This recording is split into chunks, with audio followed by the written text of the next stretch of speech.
Duct tape's widespread popularity and multitude of uses has earned it a strong place in the popular culture. Who invented it and why?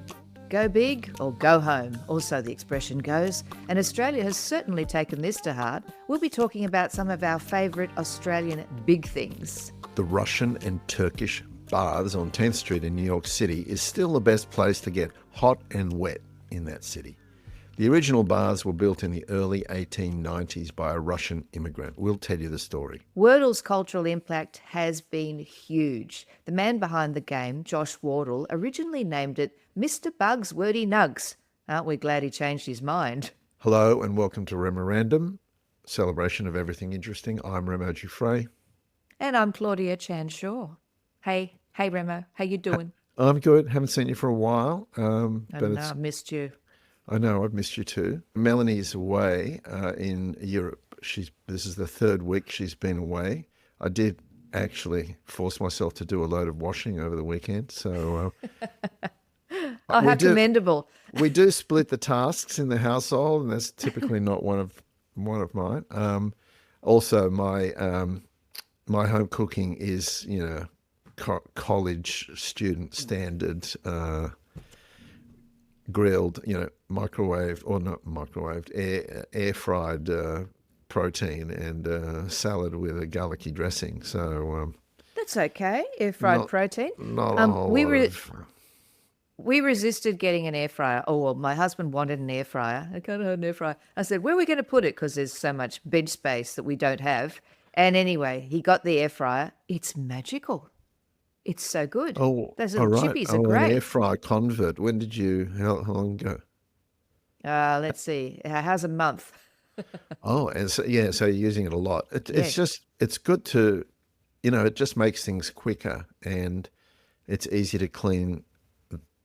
You should buy. I don't know if you've got the basket. Buy the silicone inserts that you just drop into the basket, so you don't actually have to pull the whole thing apart to wash it. There are these silicone things. Okay. You can, well, this is just pull out the drawer and take the little tray and just wash two things. That's pretty easy. Yeah. No, that's good. What else can I tell you? I got interviewed for a podcast yesterday. The Creative Common, a guy called Paul Fairweather that I've known for a while. He's an architect. He lives in Brisbane, and got to talk about memorandum. My favourite thing to talk about, and. Really? The most satisfying thing was that he confessed that he was converted to the actual physical books, because when I first told him that I would send him a couple of samples, he sort of hosed me down and said, don't worry about it, Remo. I see the content online. I get the emails. Why do I need the actual, do I have room in my life for the book? Anyway, I sent them despite his protestations, and he says he's a convert because he understands the thingness of the book, it's not just about the content, it's about the physical object. And in 100 years, what's going to exist? The book, tick. The recording of that podcast that I did yesterday? No. Maybe not. Yep. No. So in terms of longevity, so... Yeah, we're going to go the way of videotape. Yeah. Anyway, buy the books, and when you buy the books, in the fourth volume, there's a chapter about duct tape, which is what I want to tell you about today. Duct tape, because it's kind of a ubiquitous thing, right? There's that kind of classic engineer's diagram with WD-40 and duct tape, if it's meant to move and it doesn't, if it's not meant to move and it, did I get those all mixed up? Anyway, I'll put the flow chart up on the video so you understand it. But the inventor of duct tape was this factory worker, Vesta Stout. A woman. What a great name. I know. Vesta Stout. Stout. I believe her. I know. She sounds very upright. She wrote to President Franklin D. Roosevelt with her idea to seal munition boxes with a fabric tape in 1943. So, and the letter found got to the right place, and all of a sudden there was a project, and Johnson and Johnson were involved, and so their new product was made of cotton duck coated in waterproof polyethylene with a layer of rubber adhesive. And I mean, there's a video by some bloke on YouTube who calls himself the engineering guy, which is so detailed and so obsessive. I don't recommend you watch it, but if you're really interested in the science of duct tape, then do so. But the reason why soldiers nicknamed it duct tape was because it was water repellent, liking it to a duck's feathers. Anyway, so cut to post-war. The tape was less required for ammunition boxes, and started being used more and more for air conditioning ducting. So they changed its color from khaki green, which is the camouflagey color that it was, and it became silver. And the name also evolved from duck tape to duct tape, reflecting, now that was its ducting. primary. Yes, the ducting. Yeah. So it picked up momentum. It got this reputation as a fix-all tool and entered the sort of cultural zeitgeist. It really entered the consciousness globally when in 1970, during the Apollo 13 mission, that was that one that ended in near tragedy, equipment breakdown, and there was a movie about it where they go into a conference room and they throw a whole bunch of things on a table to replicate what the astronauts would have at their disposal to make a makeshift carbon dioxide filter, which is the thing that they needed. And the hero of that show was duct tape, because they kind of used it to stitch it all together.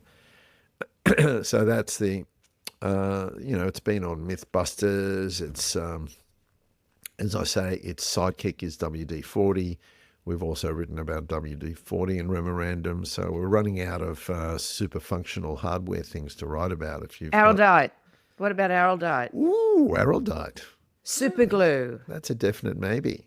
Araldite. Yeah, super glue. Yeah. So when does it become gaffer tape? Because I call it gaffer tape. Gaffer tape, I think, is used by, Film industry. music, film industries. And it's not the cloth one. It can be kind of like just plastic. The thing about duct tape is that you can kind of tear it. Yeah. Tear it in two. Oh, well, gaffer tape tears too. Yeah. I did research the difference between gaffer tape and duct tape, but like with a lot of things, it sort of stays in there for a little while until I can, while I'm showing off about that knowledge, and then it sort of leaks out of my left ear when I'm sleeping. So I'll check it out again. Okay. Well, that's fascinating. That is good. Yeah. I do love a bit of tape, and a bit of gaff. Go and get the gaff. My son Roman used to make wallets out of duct tape and sell them to his friends. Yeah. Yep. So the money would stay in there because they couldn't release the money from the wallet because it was stuck. It's very, very sticky, isn't it? You don't need duct tape to create big things, do you?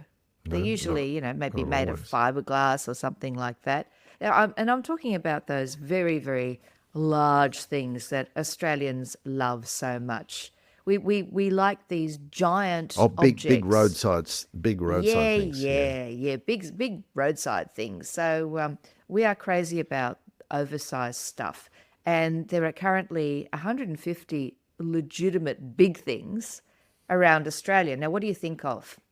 Big banana, yeah? Well, is that the first one that comes to mind? Yeah, so that's in Coffs Harbour on the New South Wales coast.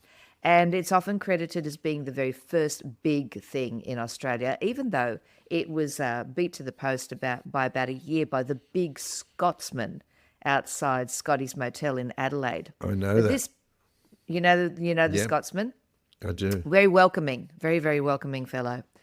So the Nani was built in 1964 by entrepreneur John Landy, and he created it so that people would come to his roadside banana stall. And it was a big hit. So it started drawing tourists, and then other communities around the country thought, now, okay, we can make big things too. So the success of the big banana in bringing tourists to certain areas inspired communities around Australia to create their own oversized landmarks, and now there are proliferation of big things throughout the country. Now, while they're generally embraced as quirky and fun, they've also faced a lot of criticism from those who think that they are tacky or kitschy. I love them. I really think they're fabulous. And in the case of big things, it's partly the it's so bad it's good thing, is it not? We like them very much. Some of the favourites, there's a big Faves. prawn, Yes. the big prawn in Ballina. Now, this was built in 1989, and then it was in disrepair. They knocked it down in 2009, and then Bunnings Warehouse came along in 2011 and refurbed it. So it's a bit of a landmark. Of course, there's the big pineapple. We love the big pineapple in Woombye in Queensland. 1971, 16 metres high. And they've got all sorts of things. They've got a train ride and a restaurant and a zoo. I took a picture of my husband inside the big pineapple. It positively glows inside, It gives you this lovely aura when you're It's a standing nice inside one. there. Yeah. And it's It's pretty a nice- warm in there too. Oh, the big merino. We love that. Didn't they bypass the road so you don't drive past it anymore? Anyway, that's in Goulburn. And it's been there since 1985, 15.2 metres high, 97 tonnes. And your big dag takes on a new meaning with the big merino. You big dag. Yeah, big dag. Big melon. We're not talking nice big melons, but there's a big melon in Chinchilla, Queensland. 2018, that was a competition. And the big melon beat out the competitors, the big peanut and the big tulip. There's the big lobster in Kingston, South Australia. The locals call it Larry the lobster. He's 17 metres high. Interestingly, he's actually built and designed by Paul Kelly, not the singer, who also designed that big Scotsman. Now, there's the big potato. I don't know what you think about the big potato in Robertson in New South Wales. Looks like the big turd, I think. It does. It looks a lot like a turd. It's kind of long, extruded brown, but it's the big Yeah, potato. That was low budget. It was. There's the big bench that's in Broken Hill. It sits on top of a hill of mining deposits, and that you can seat 8 people on the big bench or a very large person. There's the big penguin from Penguin, Tasmania. The big bogan. Now, this is Nyngan in New South Wales, and since 2015, Nyngan is in the Bogan Shire, and there's a proposal to erect a statue of a bogan. Now, I what thought would they that look erected like? it. Oh, Well, they- mix. Perhaps they have. It has a Slip mixed that one reaction through to the idea. late night council meeting. See, I think moth. I think bogon moth. I was in Coffs Harbour last year, and I had to jump out of the car, of course, and have my big banana shot.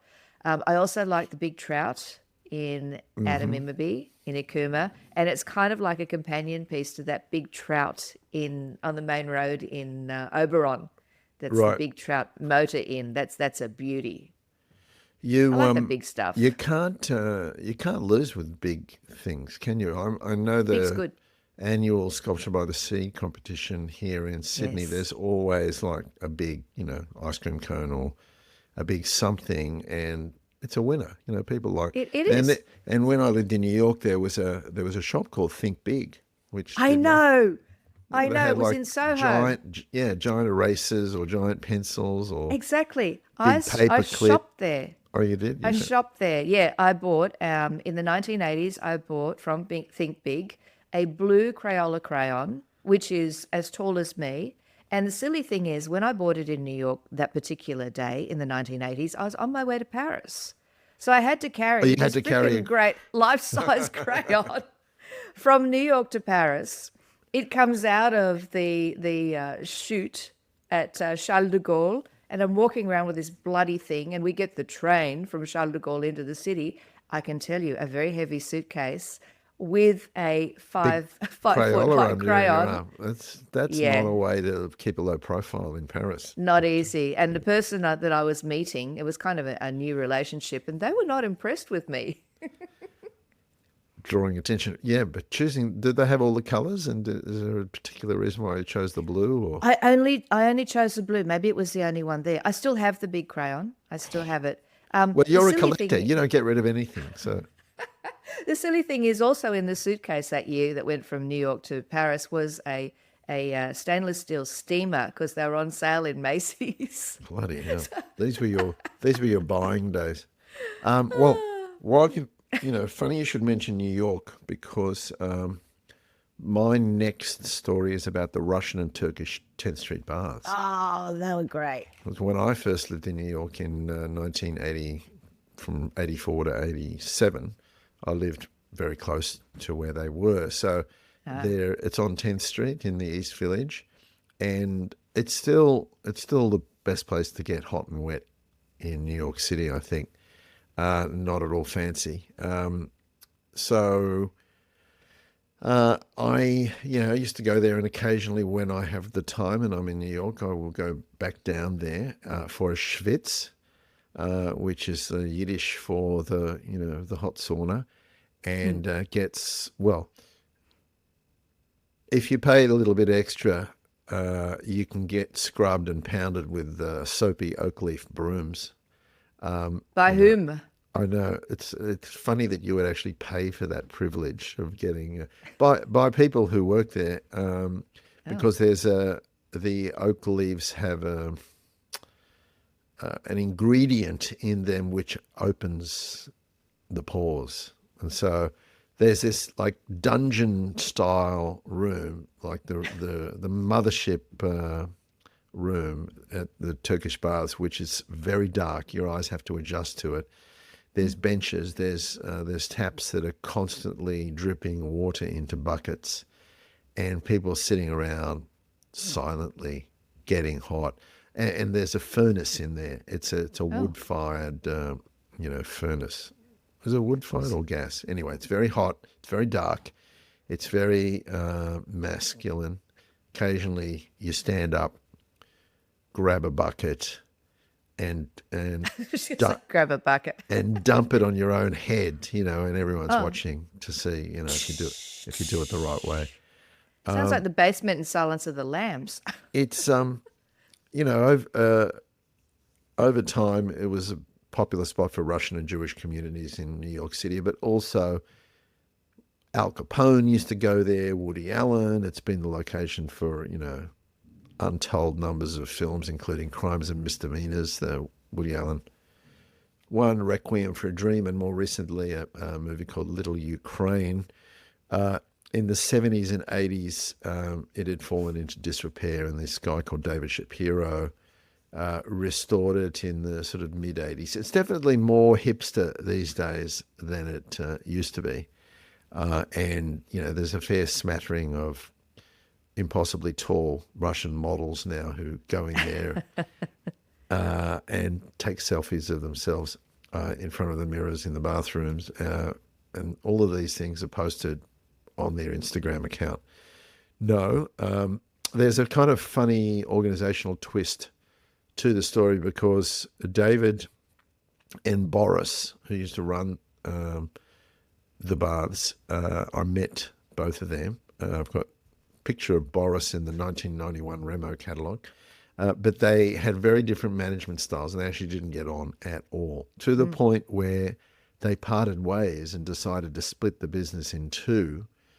And the splitting of the business in two involved alternating weeks. So there was a David week, followed by a Boris week, followed by a David week, followed by a Boris week.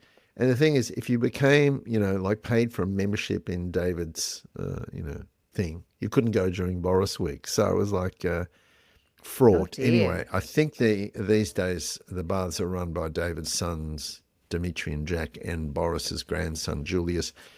And I'm not sure, but I'm hoping that this generation is getting on with each other and it's not so convoluted.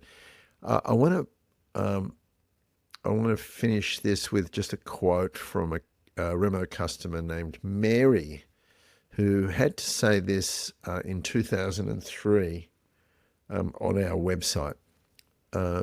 Quote, "The baths are not for lightweights. John Belushi didn't go there after a big bender for nothing. I was addicted to the baths for probably 10 years.